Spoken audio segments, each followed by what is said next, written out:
پتہ چل جاتا ہے کہ وہ جو شازیہ لڑکی، جس نام کی شازیہ لڑکی کو اس نے کہا تھا وہ ان کے ساتھ ملی ہوئی ہے اور وہ پیسے وہ آپس میں بانٹتے، وہ اس کو دیکھ لیتا ہے، وہ کس طرح بار بار کال کرتا ہے، لیکن سحر اس کے ہر بار فون کاٹ دیتی ہے اور اسے بدتمیزی بھی کرتی ہے. پھر وہ اس کے بھائی کو کال کرتا ہے اور اس کو بتاتا ہے کہ پلیز کسی بھی طرح سحر کو بتاؤ کہ وہ ویڈیو اپلوڈ نہ کرے، کیونکہ سوچی سمجھی ایک سازش ہے جو سحر کے خلاف کی جا رہی ہے.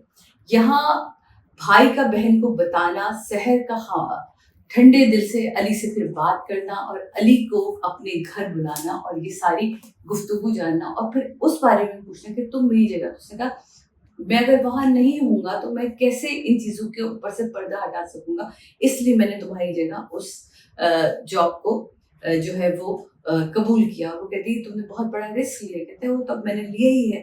پھر اگین وہی سوال کہ تم نے ایسے کیوں کیا. وہ کہتے ہیں کتنی بار یہ سوال پوچھی کہ میں سوال کے جواب دے کے تھک گیا. اگین ہم دوسری طرف آتے ہیں جناب انسپیکٹر شفیق سے پیسے لینا، شازیہ کا بڑا خوش ہو جانا اور وہی 25 لاکھ وہ سے لیتا اور کہتے تم نے پہلے اپنا حصہ رکھ لیا ہوگا. بینش کے یہاں سے ہم شروع کرتے ہیں جہاں جو ہے وہ بینش جو ہے وہ آفس پہ سارے بیٹھے ہوئے اور سب سے پہلے وہ فون کر کے سحر بتاتی ہے کسی بھی طرح یہ اپلوڈ نہ ہو وہ، اور وہاں اس ویڈیو کو روکنا ایز یوزول کراچی کے حالات میں جس طرح کا ہمارا جو وائی فائی ہے وہ چل رہا ہوتا ہے اس میں ویسے وہ ویڈیو بڑا مشکل سے اپلوڈ ہو رہی ہوتی تو وہ رک جاتی ہے. پھر فائنلی اس ویڈیو کا رک جانا اور پھر بینش کے آفس میں ان تینوں کا جمع ہونا اور ان کو بتانا کہ یہ ایک کامران کی سوچی سمجھی پوری سازش تھی، لیکن مجھے یقین ہے کہ یہ لوگ ابھی رکیں گے نہیں، یقیناً اس کے بعد یہ لوگ کچھ نیا سوچیں گے. تو یہ جناب ایک پاورفل اسٹوری پاورفل طریقے سے آگے کی طرف بھاگتی بھی جا رہی ہے.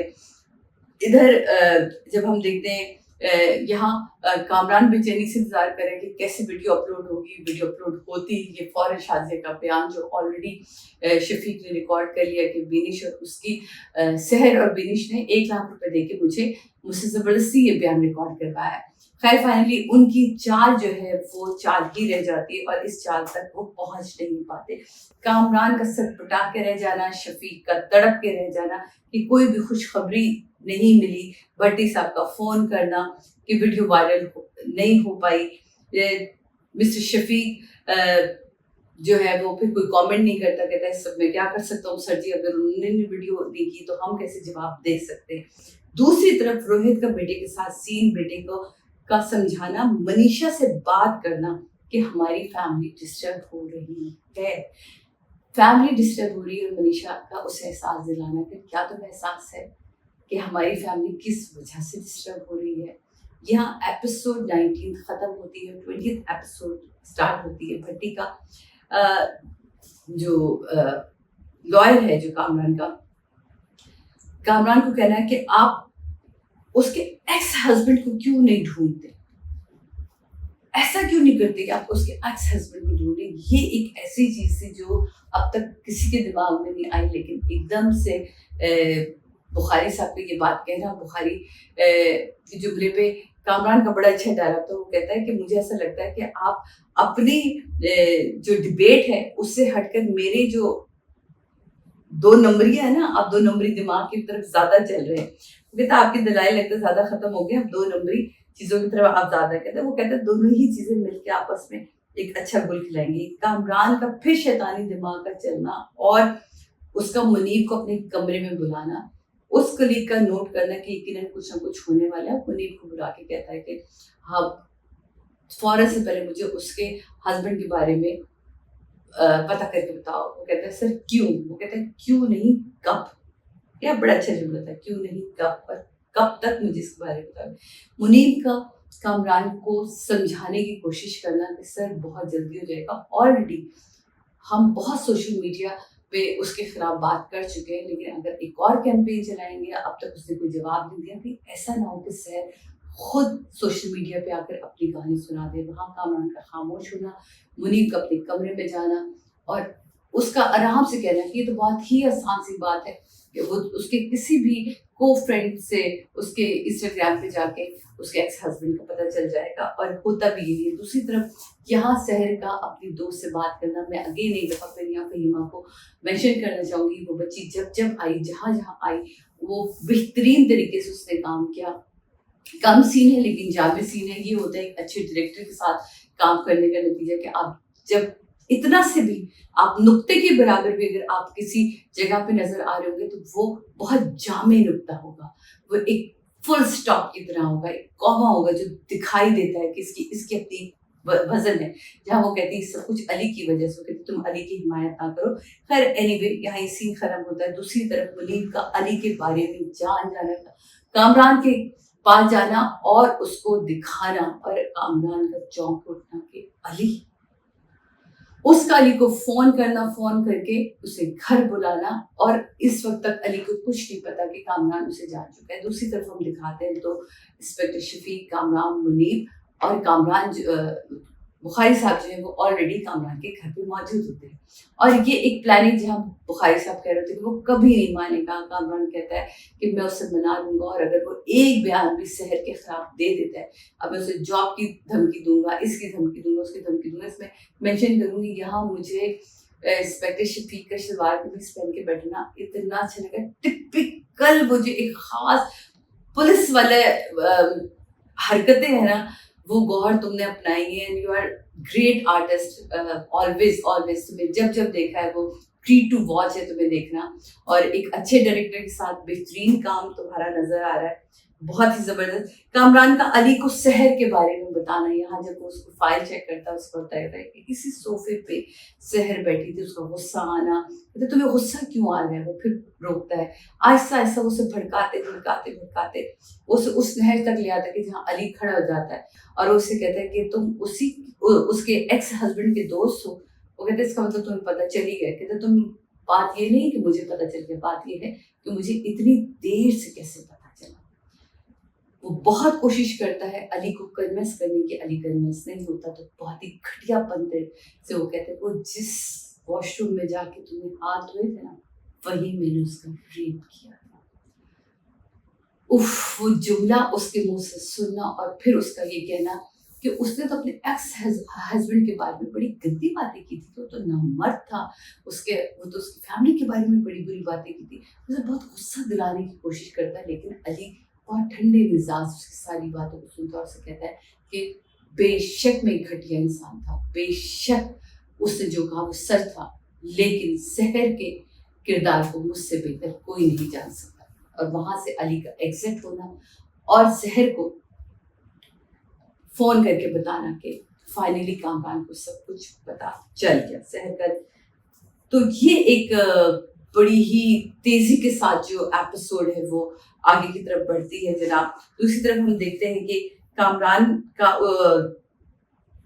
اسے گیٹ لاس کہنا، وہ وہاں سے نکل جانا، سحر کو اسے بتانا، اور اس کا سب سے بڑھ کر بینش کے پاس اس سب کا وہاں جمع ہونا، اور بینش کو اسے سمجھانا کہ اگر آپ کا ایکس ہسبینڈ آپ کے خلاف کوئی گواہی دے بھی دیتا تو اس کا کوئی معنی نہیں رکھتا تھا، کیونکہ اب وہ یہ چیزیں بڑی بے معنی سی ہو جاتی ہیں۔ پھر اس کا روہت اور کامران کا سین، جہاں روہت اس سے پوچھتا ہے، کیونکہ کامران کہتا ہے میں نے علی کو فائر کر دیا، روہت کہتا ہے تم میری بات سن سکتے ہو۔ پھر کامران اسے بتاتا ہے کہ وہ سحر کا ایکس ہسبینڈ ہے، اور سحر نے اسے ہمارے آفس میں پلانٹ کیا تھا۔ یہاں بھی اگین کامران جو ہے سحر کے اوپر الزام لگاتا ہے، اس کی ایک چالاکی اس کی، تاکہ وہ کسی بھی طرح روہت کی سمپتی جو ہے وہ اپنی طرف گین کر سکے۔ روہت نے جو ہے وہ تھوڑا سا جو کہتے ہیں نا لڑکھڑاتا ہے، لیکن کامران کا بھٹی کو فون جانا اور کہنا کہ روہت جو ہے وہ عدالت میں گواہی نہیں دے رہا، لیکن باقی کے جو لوگ ہیں